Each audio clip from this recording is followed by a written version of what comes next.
harus ada pemain-pemain yang oke, tapi oke ya, itu menjadi urusan bagi pelatih. Siapa tahu untuk di next nantinya ada FIFA Matchday di bulan Juni, ada Piala AFF nantinya di bulan Juli Agustus. Ya, Kakak Ricky dan juga Esra bisa dipanggil kembali dan masuk di tim nasional kita. Tentunya punya Coach JH punya rencana ke depan. Tapi melihat dari hasil FIFA Series ini sudah terlihat bahwa John Herman bilang bahwa tim nasional kita itu punya identitas yang kuat. Dia senang ya bermain dengan sepak bola yang lebih rapi. Ya, kita bermain dengan lebih teratur, lebih enak di dalam passing-passing, tapi tetap ya kita menjadi kesulitan di penyelesaian akhir.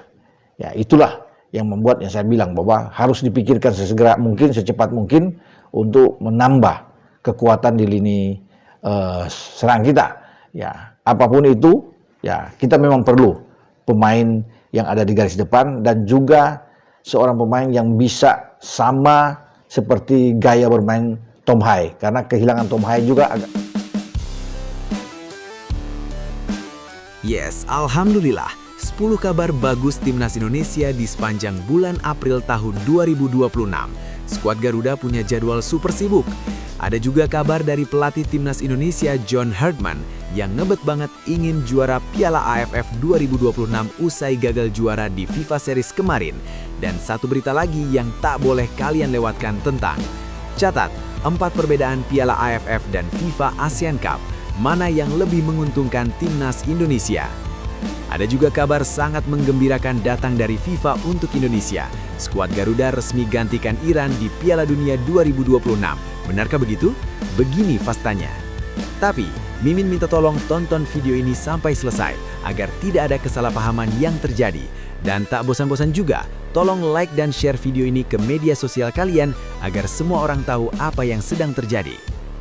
Seperti kita ketahui sebelumnya, tahun 2026 menjadi panggung sibuk sekaligus menarik bagi sepak bola Asia Tenggara, termasuk bagi Timnas Indonesia yang akan menghadapi 2 turnamen berbeda dalam waktu berdekatan.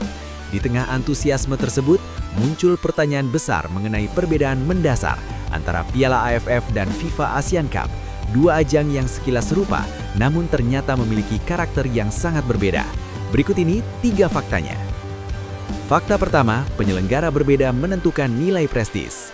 Perbedaan paling mendasar antara kedua turnamen ini terletak pada siapa yang berada di balik penyelenggaraannya. Piala AFF merupakan kompetisi yang telah lama menjadi bagian dari identitas sepak bola Asia Tenggara. Turnamen ini digagas dan dikelola oleh Federasi Sepak Bola Asia Tenggara, AFF sejak 1996, menjadikannya syarat sejarah, rivalitas dan gengsi regional. Di sisi lain, FIFA ASEAN Cup hadir sebagai wajah baru yang membawa standar global. Turnamen ini langsung diinisiasi oleh FIFA sebagai badan tertinggi sepak bola dunia.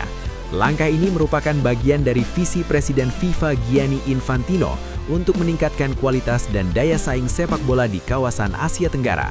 Dengan keterlibatan FIFA, turnamen ini otomatis memiliki pengakuan internasional yang lebih kuat, sekaligus membuka peluang peningkatan ranking dunia bagi tim peserta. Fakta kedua, jadwal padat dalam kalender yang berbeda. Kedua turnamen ini memang digelar di tahun yang sama, namun memiliki penempatan waktu yang berbeda dalam kalender sepak bola. Piala AFF 2026 dijadwalkan berlangsung lebih dahulu, tepatnya pada 24 Juli hingga 26 Agustus 2026. Jadwal ini mengikuti pola tradisional yang sudah digunakan selama bertahun-tahun. Sebaliknya, FIFA ASEAN Cup 2026 akan digelar pada 21 September hingga 6 Oktober 2026, tepat di dalam jendela resmi FIFA Matchday. Penempatan ini bukan tanpa alasan. Dengan masuk dalam kalender resmi FIFA, kualitas pertandingan diharapkan meningkat karena seluruh negara bisa menurunkan kekuatan terbaiknya. Hal ini juga membuat pertandingan lebih kompetitif, sekaligus relevan dalam perhitungan ranking FIFA. Fakta ketiga, kekuatan skuad ditentukan status FIFA. Salah satu aspek paling krusial bagi Timnas Indonesia adalah ketersediaan pemain, terutama mereka yang bermain di luar negeri. Dalam Piala AFF, karena tidak termasuk dalam kalender resmi FIFA, klub-klub tidak memiliki kewajiban untuk melepaskan pemainnya. Situasi ini sering membuat tim nasional tampil dengan komposisi yang tidak ideal, mengandalkan pemain domestik atau pelapis. Berbeda dengan FIFA ASEAN Cup yang memiliki status mandatory release, artinya klub-klub wajib melepaskan pemain mereka ketika dipanggil tim nasional. Kondisi ini memberi keuntungan besar bagi timnas Indonesia untuk tampil dengan skuad terbaik, termasuk pemain yang berkarir di Eropa. Dengan kekuatan penuh, peluang untuk meraih hasil maksimal sekaligus mendongkrak posisi di ranking FIFA menjadi jauh lebih terbuka. Nah, sebelum lanjut mendengar berita ini, untuk para netizen, keluarkan satu kalimat pamungkas untuk menanggapi kabar ini. Apakah kalian yakin dengan skuad yang sangat mewah ini, timnas Indonesia mampu meraih gelar prestasi di ajang selanjutnya, yaitu Piala AFF, Piala Asia, dan Piala Dunia, bersama pelatih baru John Herdman? Ayo teman, berikan tanggapan kalian di kolom komentar. Bravo Timnas Indonesia, bravo PSSI, bravo John Herdman. Ayo Garuda, buktikan bahwa level kita sudah dunia, buktikan bahwa kita adalah raksasa Asia, tiket Piala Dunia harga mati.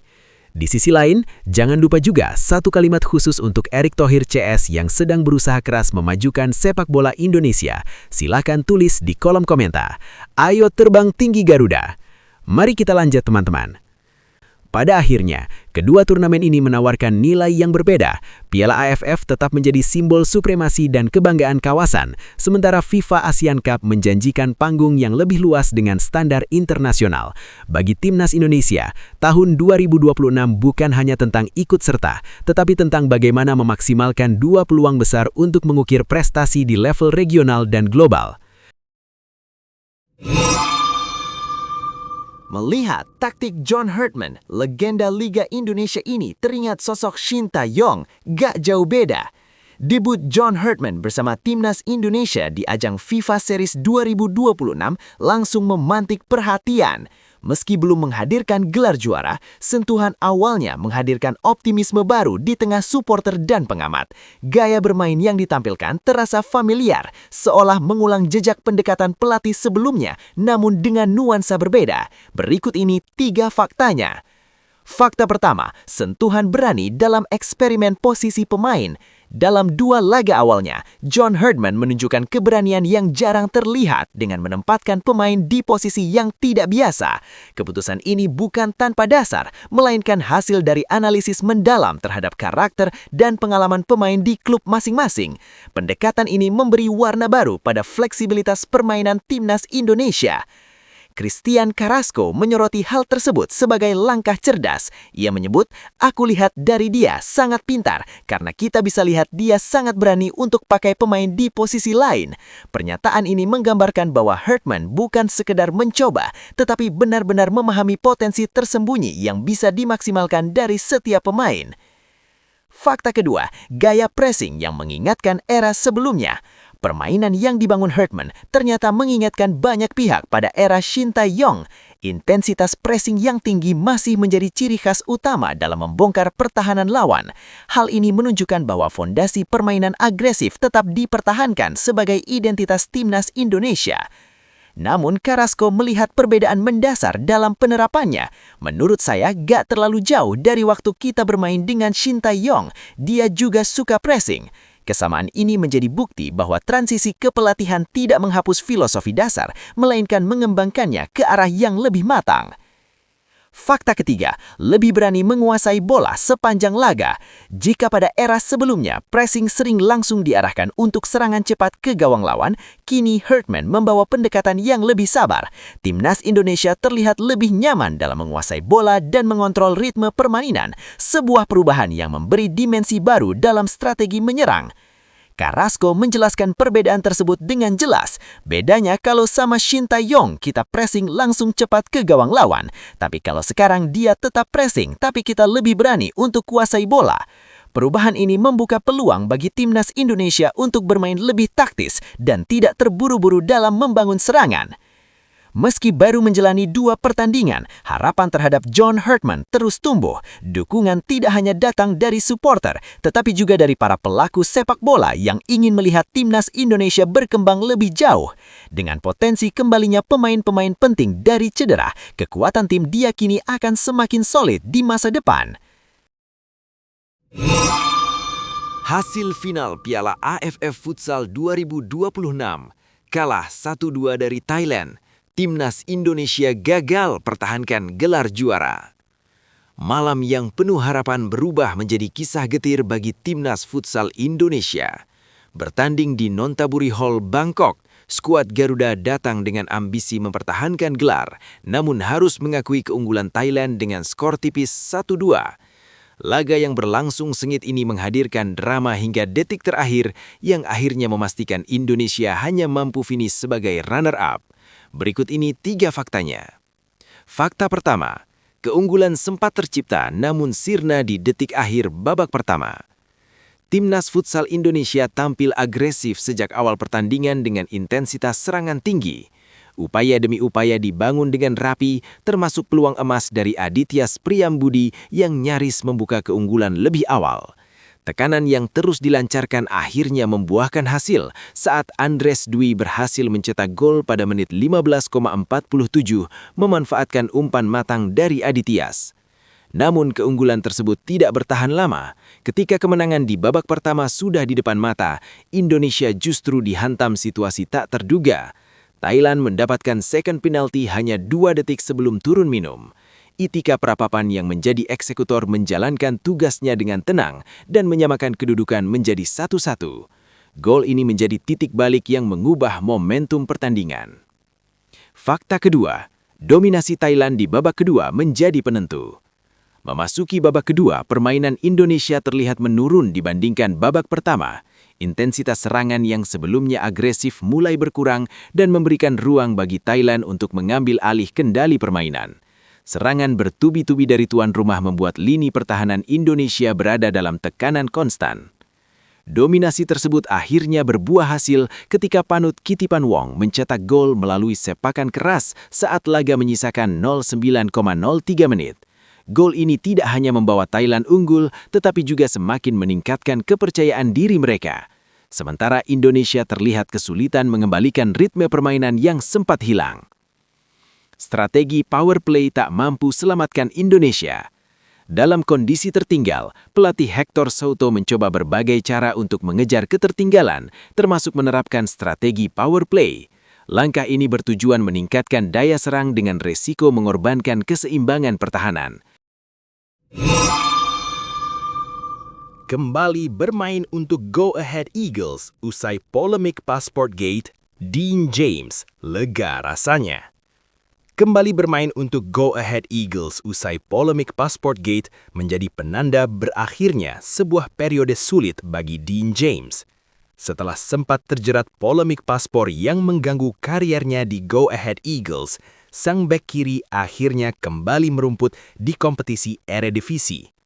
Comeback ini bukan sekedar soal menik bermain, tetapi juga tentang kelegaan setelah melewati tekanan besar. Berikut ini 3 faktanya. Comeback yang dinanti, fakta pertama. Kembalinya Dean James ke lapangan terjadi saat Go Ahead Eagles bertandang ke markas Groningen. Dalam laga pekan ke-30 tersebut, ia memang tidak tampil sejak awal, tetapi masuk pada menit ke-70 sebagai pemain pengganti. Meski hanya bermain sekitar 20 menit, kontribusinya tetap terasa melalui beberapa aksi bertahan seperti sapuan, intercept, dan recovery yang membantu timnya mengamankan hasil imbang tanpa gol. Momen ini menjadi sangat berarti karena merupakan penampilan pertamanya setelah kasus yang dikenal sebagai Passport Gate. Setelah sempat absen dan berada dalam ketidakpastian, kehadirannya kembali di lapangan menjadi simbol bahwa badai telah berlalu. Performanya mungkin belum maksimal, namun yang terpenting adalah ia kembali mendapatkan ritme dan kepercayaan diri sebagai pemain profesional. Polemik paspor yang mengguncangkan. Fakta kedua.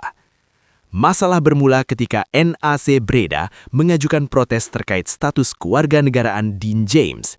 Perubahan statusnya menjadi warga negara Indonesia sempat dipersoalkan dan berdampak pada keabsahan penampilannya di salah satu pertandingan. Bahkan, sempat muncul tuntutan agar laga tersebut diulang. Situasi ini membuat Dean James harus menghadapi tekanan besar, baik secara profesional maupun mental. Ia mengaku kebingungan saat kasus itu mencuat dan bahkan sempat diskursus. Dalam pernyataannya, ia menggambarkan situasi tersebut seperti masa pandemi, di mana ia harus berlatih sendiri tanpa kepastian. Pada akhirnya, keputusan dari KNVB menyatakan dirinya dan klub tidak bersalah, sekaligus menutup polemik yang sempat memanas. Kelegaan dan dukungan klub, fakta ketiga. Di balik kembalinya Dean James, ada peran besar dari klub dan tim pendukungnya. Ia menceritakan bagaimana direktur teknik klub memberitahu adanya pengaduan tersebut yang langsung direspon dengan langkah serius, termasuk menyewa pengacara untuk mengusut masalah. Proses ini tidak mudah, bahkan sempat membuatnya memilih menjauh dari media demi menjaga kondisi mental. Semuanya berjalan baik. Saya senang bisa bermain sepak bola lagi, ujar Dean James usai pertandingan. Ia juga menambahkan bahwa situasi tersebut terasa sangat aneh dan penuh ketidakpastian. Namun, setelah mendapatkan kejelasan hukum, ia akhirnya bisa kembali fokus pada sepak bola. Dukungan klub dan tim hukum menjadi faktor penting yang membuatnya mampu melewati masa sulit ini dan kembali berdiri di lapangan dengan kepala tegak. Sebuah perjuangan menegarkan, menantang, dan bahkan menggemaskan. Timnas Indonesia U17 2026 ini menjadi bukti nyata bahwa ambisi besar sedang diusung skuad Garuda Muda. Persiapan sudah tantas dan mereka bersiap mulai perjalanan di ajang Piala AFF U17 2026 dengan menghadapi Timor Leste sebagai laga pembuka. Turnamen ini bukan sekedar kompetisi biasa, tetapi juga panggung pembuktian bagi generasi muda sepak bola Indonesia. Ini 3 faktanya. Fakta pertama, misi pribadi Kurniawan yang belum tuntas. Keinginan membawa pulang trofi bukan hanya target tim, tetapi juga menjadi misi pribadi sang pelatih. Kurniawan Dwi Yulianto secara terbuka mengungkapkan dorongan emosional di balik ambisinya tersebut.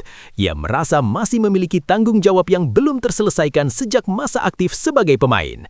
Secara pribadi ingin memberikan gelar untuk Indonesia, karena saat masih menjadi pemain saya belum bisa memberikan apa-apa, ujarnya. Pernyataan ini memperlihatkan bagaimana pengalaman masa lalu membentuk tekadnya saat ini. Kini sebagai pelatih, ia melihat kesempatan emas untuk menebus hal yang dulu belum tercapai, sekaligus menciptakan sejarah baru bersama generasi muda. Fakta kedua, ajang pembelajaran besar bagi Garuda Muda.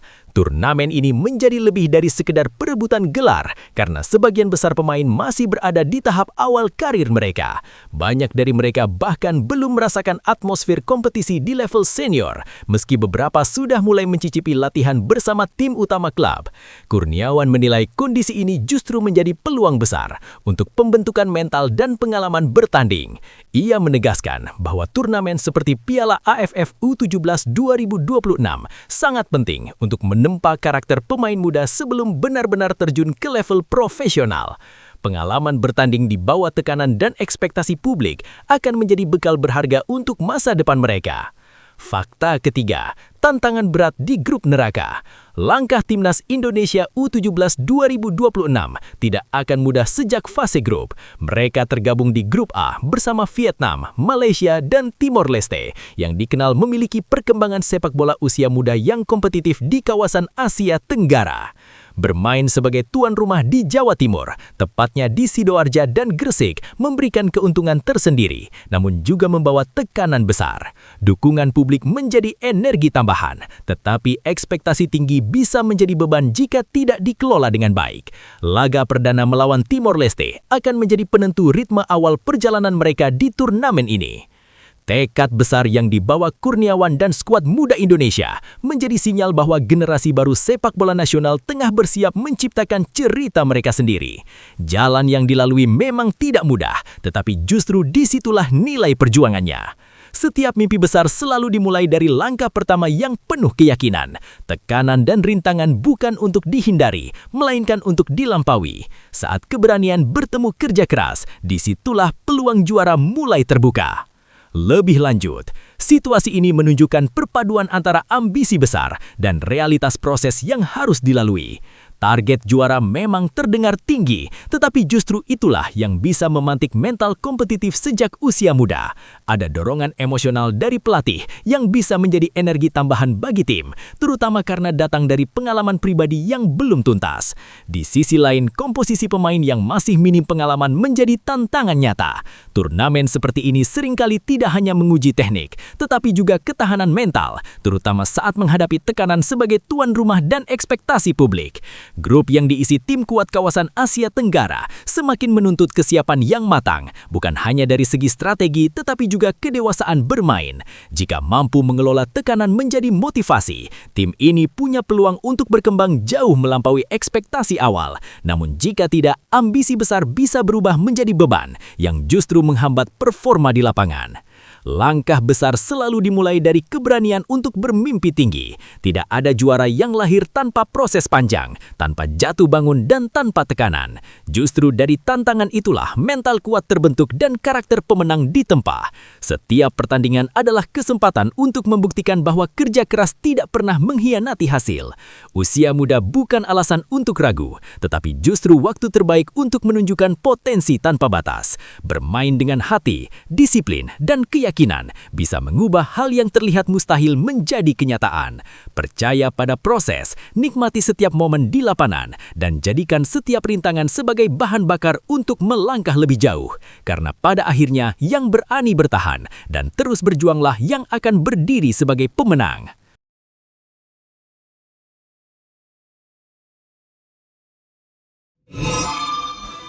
Hitung-hitungan peluang timnas Indonesia lawan Italia di FIFA Matchday Juni 2026 menjadi topik hangat yang menggambarkan ambisi besar sepak bola tanah air.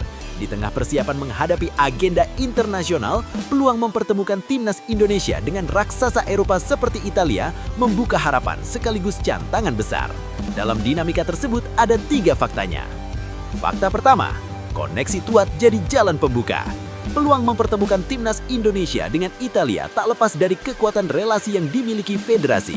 Pengamat sepak bola Akmal Marhali menilai bahwa jejaring yang dibangun oleh Erick Thohir memberikan dampak signifikan dalam menghadirkan lawan-lawan besar ke Indonesia. Pernyataan ini bukan tanpa dasar, mengingat sebelumnya Indonesia berhasil mendatangkan Argentina dalam FIFA Matchday. Akmal Marhali menyebut kalau bisa melawan Italia jelas itu luar biasa dan sangat realistis karena kekuatan network PSSI saat ini sangat kuat. Ia juga menambahkan bahwa meskipun ada perbedaan kualitas pemain yang cukup jauh, peluang tersebut tetap terbuka lebar apalagi Italia tidak lolos Piala Dunia 2026. Hal ini menjadi celah yang bisa dimanfaatkan untuk menghadirkan pertandingan besar. Fakta kedua, Italia jadi opsi realistis. Kondisi Italia yang tidak tampil di Piala Dunia 2026 justru membuka peluang tersendiri. Ketua BTN Sumarji memastikan bahwa timnas Indonesia akan menghadapi negara yang tidak lolos ke ajang tersebut. Dari pernyataan ini, Italia masuk dalam kategori yang sesuai dengan kriteria lawan yang sedang dicari. Sumarji menyampaikan bahwa pihaknya sudah mengantongi 1 calon lawan dan kini tinggal mencari 1 tim lagi. Ia mengatakan bahwa saat ini sedang menentukan beberapa negara dan fokus pada tim yang tidak lolos Piala Dunia. Situasi ini memperkuat kemungkinan Italia menjadi salah satu lawan yang akan dihadapi Indonesia pada FIFA Matchday Juni 2026. Fakta ketiga, pola uji coba semakin matang. Strategi uji coba timnas Indonesia kini menunjukkan perkembangan yang lebih terarah. Tidak lagi hanya menghadapi tim dengan level setara atau di bawah, kini pola yang digunakan adalah mengkombinasikan lawan kuat dan lawan yang lebih lemah untuk membangun keseimbangan permainan. Akmal Marhali menilai pola ini sudah terlihat saat FIFA Series 2026, di mana Indonesia menghadapi tim Eropa seperti Bulgaria. Ia menjelaskan bahwa kebutuhan utama pelatih John Herdman adalah mendapatkan variasi lawan agar tim berkembang secara maksimal. Menurutnya, dengan pola ini bukan hal mustahil Indonesia akan menghadapi negara seperti Ekuador atau bahkan Italia di masa mendatang. Pertemuan dengan tim sekelas Italia bukan sekedar pertandingan uji coba, melainkan ujian mental dan kualitas bagi timnas Indonesia. Ini adalah langkah berani yang menunjukkan bahwa sepak bola Indonesia mulai bergerak ke level yang lebih tinggi dan tidak lagi takut menghadapi kekuatan besar dunia. Nah, sebelum lanjut mendengar berita ini, untuk para netizen, keluarkan 1 kalimat pamungkas untuk menanggapi kabar ini. Apakah kalian yakin dengan skuad yang sangat mewah ini, Timnas Indonesia mampu meraih gelar prestasi di ajang selanjutnya, yaitu Piala AFF, Piala Asia, dan Piala Dunia bersama pelatih baru John Hartman? Ayo teman, berikan tanggapan kalian di kolom komentar. Bravo Timnas Indonesia, bravo PSSI, bravo John Hartman. Ayo Garuda, buktikan bahwa level kita sudah dunia. Buktikan bahwa kita adalah raksasa Asia, tiket Piala Dunia harga mati. Di sisi lain, jangan lupa juga satu kalimat khusus untuk Erick Thohir CS yang sedang berusaha keras memajukan sepak bola Indonesia. Silakan tulis di kolom komentar. Ayo terbang tinggi Garuda. Mari kita lanjut teman-teman. Semangat untuk terus berkembang harus dijaga karena kesempatan besar seperti ini tidak datang dua kali. Saat peluang terbuka, keberanian untuk mencoba adalah kunci agar mimpi besar benar-benar bisa menjadi kenyataan. Shin Tae-yong, VO2 Max pemain Timnas Indonesia setara anak SD pada 2020. Kondisi fisik pemain Timnas Indonesia di awal kedatangan Shin Tae-yong pada 2020 menjadi sorotan tajam. Dalam sebuah pengakuan yang cukup mengejutkan, ia mengungkap bahwa kapasitas fisik para pemain saat itu berada jauh di bawah standar atlet profesional. Pernyataan ini bukan sekedar kritik, melainkan titik awal perubahan besar dalam tubuh Timnas Indonesia. Berikut ini 3 faktanya. Fakta pertama, transformasi dimulai dari titik terendah. Di awal masa kepelatihannya, Shin Tae-yong melakukan tes fisik kepada para pemain Timnas Indonesia dan menemukan hasil yang jauh dari harapan. Ia menyebut bahwa VO2 Max para pemain hanya berada di kisaran 30 hingga 35, angka yang menurutnya setara dengan anak usia sekolah dasar. Ia bahkan menegaskan bahwa pemain profesional seharusnya memiliki VO2 Max di atas 60 untuk mampu bersaing dalam pertandingan dengan intensitas tinggi. Sebagai seorang pemain, seharusnya rata-rata VO2 Max di angka 60 lebih, tetapi saat itu ketika dites mereka cuma berada di bawah 30, ungkapnya. Kondisi ini mencerminkan lemahnya daya tahan dan mental bertanding pemain saat itu yang dinilai mudah menyerah dan kurang disiplin dalam latihan fisik. Situasi tersebut menjadi fondasi awal perubahan besar. Shin Tae-yong tidak hanya memperbaiki metode latihan, tetapi juga melakukan evaluasi menyeluruh terhadap kualitas pemain yang layak dipertahankan di skuad nasional. Fakta kedua, keputusan ekstrem potong generasi. Melihat kondisi tersebut, Shin Tae-yong mengambil langkah berani dengan melakukan regenerasi besar-besaran dalam tubuh Timnas Indonesia. Ia mulai memanggil pemain-pemain muda seperti Asnawi Mangku Alam, Pratama Arhan, Rizky Ridho, Witan Sulaiman, dan Egy Maulana Fikri. Langkah ini bukan tanpa risiko, namun terbukti efektif. Dengan skuad yang lebih muda, Shin Tae-yong lebih leluasa menanamkan filosofi permainan modern yang mengandalkan kecepatan, stamina, dan disiplin tinggi. Proses ini juga menuntut adaptasi besar dari para pemain, terutama dalam meningkatkan standar fisik dan mental bertanding. Hasilnya mulai terlihat ketika Timnas Indonesia mampu tampil kompetitif di berbagai ajang. Mereka berhasil mencapai final Piala AFF 2020 dan lolos ke Piala Asia 2023, sebuah capaian yang menunjukkan peningkatan signifikan dari era sebelumnya. Fakta ketiga, prestasi meningkat, dukungan publik menguat.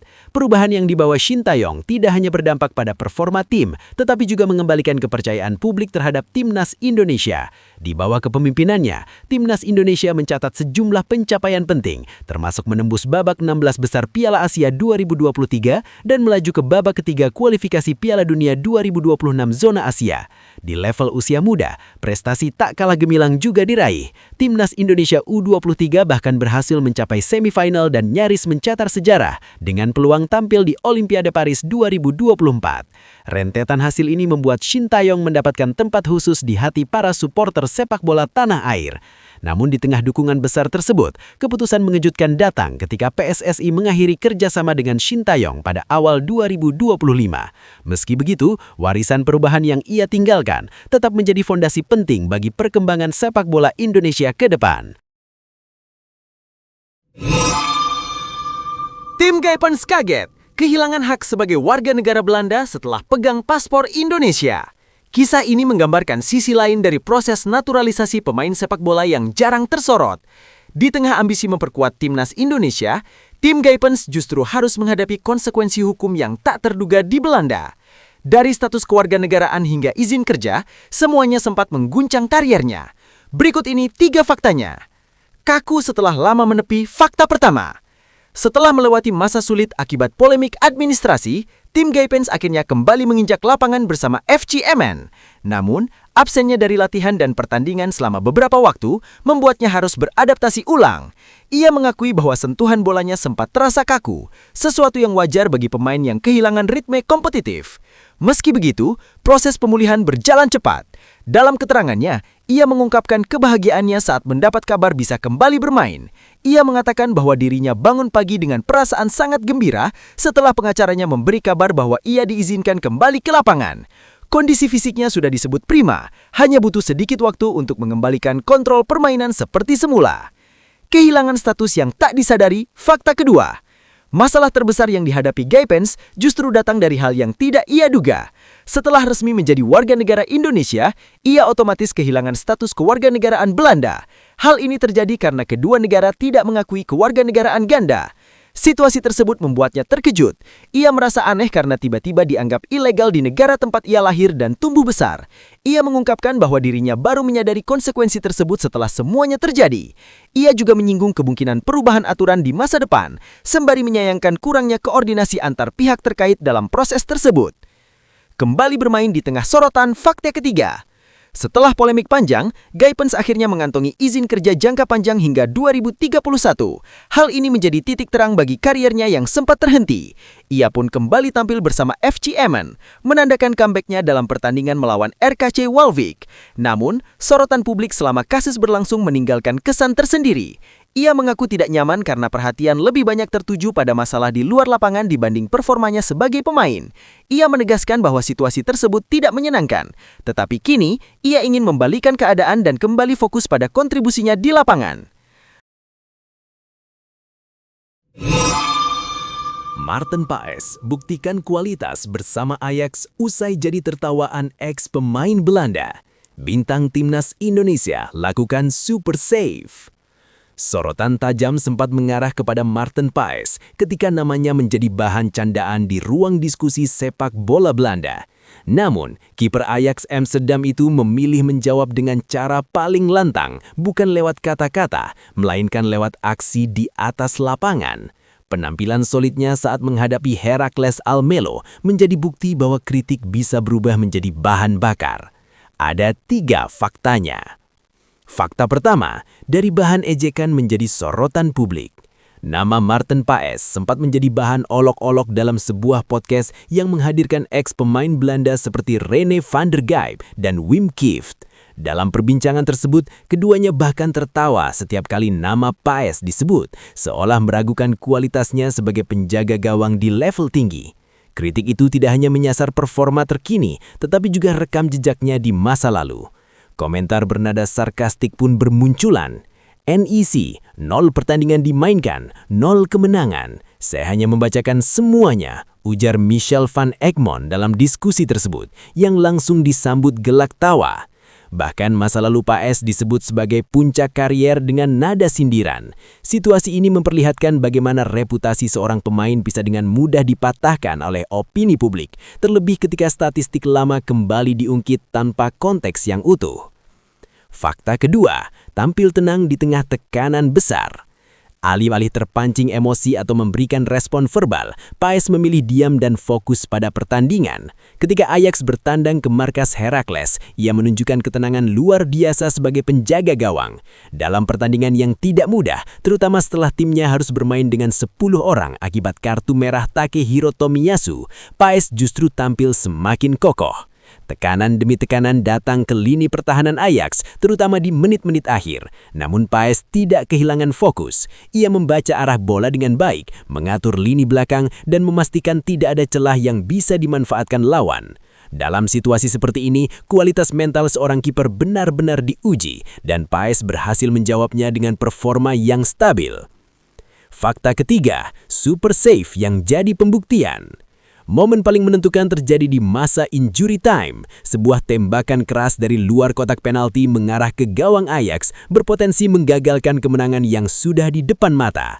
Namun Paes melakukan penyelamatan gemilang, sebuah refleks cepat yang tidak hanya menyelamatkan gawangnya, tetapi juga mengunci clean sheet bagi timnya. Secara statistik, Paes mencatatkan 3 penyelamatan penting dan meraih rating 8,0, angka yang mencerminkan kontribusi besarnya dalam pertandingan tersebut. Gol dari Mika Götze dan Steffen Berghaus memang membawa kemenangan, tetapi aksi Paes di bawah Mistar menjadi fondasi utama keberhasilan Ajax.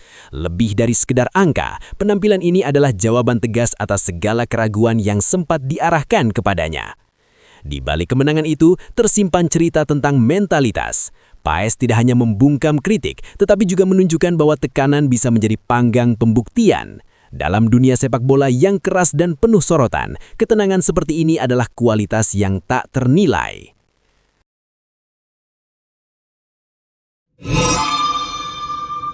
Bek Timnas Indonesia Kevin Dix cedera paha saat Mönchengladbach kalah. Bek Timnas Indonesia Kevin Dix cedera paha saat Mönchengladbach kalah menjadi sorotan setelah laga sengit di Bundesliga yang berujung hasil pahit bagi Borussia Mönchengladbach. Dalam pertandingan melawan RB Leipzig, bukan hanya kekalahan tipis yang harus diterima, tetapi juga kabar kurang menyenangkan dari kondisi salah satu pemain pentingnya. Cedera yang dialami Kevin Dix menambah beban tim yang tengah berjuang keluar dari tren negatif. Berikut ini 3 faktanya. Fakta pertama, cedera datang di tengah performa solid. Kevin Dix tampil sebagai salah satu pilar penting di lini belakang Borussia Mönchengladbach saat menghadapi RB Leipzig. Sepanjang babak pertama hingga awal babak kedua, ia menunjukkan kontribusi signifikan dalam menjaga stabilitas pertahanan timnya. Bersama Nico Elvedi, ia mampu meredam sejumlah tekanan lawan dan menjaga ritme permainan tetap kompetitif. Namun, situasi berubah pada menit ke-61. Saat timnya sedang menguasai bola, Dix tiba-tiba memegangi bagian pahanya dan tidak mampu melanjutkan pertandingan. Momen itu terjadi tanpa benturan keras, mengindikasikan cedera otot yang muncul akibat pergerakan intens. Ia kemudian harus ditarik keluar dan digantikan oleh Fabio Chiarodia, meninggalkan celah di lini belakang yang sebelumnya cukup kokoh. Fakta kedua, indikasi cedera paha masih menunggu kepastian. Laporan awal menyebutkan bahwa cedera yang dialami Kevin Dix berkaitan dengan otot aduktor di bagian paha. Media Jerman menggambarkan insiden tersebut bermula dari lari cepat keluar area pertahanan yang kemudian diikuti oleh terjatuhnya sang pemain di lapangan. Situasi ini memperkuat dugaan bahwa cedera terjadi akibat tekanan fisik tinggi dalam pertandingan. Pelatih Borussia Mönchengladbach, Eugen Polanski, memberikan pernyataan singkat terkait kondisi anak asuhnya. Kevin mengindikasikan bahwa dia merasakan sesuatu, namun karena bermain tandang, tim tidak bisa langsung melakukan pemeriksaan MRI. Ia menambahkan bahwa kepastian kondisi Dix baru akan diketahui dalam beberapa hari ke depan setelah pemeriksaan lanjutan dilakukan. Ketidakpastian ini membuat tim harus menunggu sambil berharap cedera tersebut tidak serius. Fakta ketiga, kekalahan dan tren negatif membayangi tim. Kekalahan 0-1 dari RB Leipzig melalui gol Yan Diomande di menit ke-81 menjadi pukulan tambahan bagi Borussia Mönchengladbach. Hasil ini memperpanjang catatan kurang memuaskan tim dalam beberapa pertandingan terakhir. Setelah sempat menang atas St. Pauli, mereka hanya mampu bermain imbang melawan Köln dan Heidenheim sebelum akhirnya kembali kalah. Eugen Polanski mengakui pertandingan berjalan dengan intensitas tinggi dan timnya sebenarnya mampu bersaing cukup lama. Ia menyebut Leipzig memiliki kualitas luar biasa, namun timnya juga menciptakan beberapa peluang emas yang gagal dimaksimalkan. Ia juga menyoroti performa kiper yang tampil baik, serta usaha tim dalam menahan tekanan lawan di babak kedua. Meski begitu, hasil akhir tetap tidak berpihak, dan kini mereka tertahan di papan bawah klasemen sementara Bundesliga.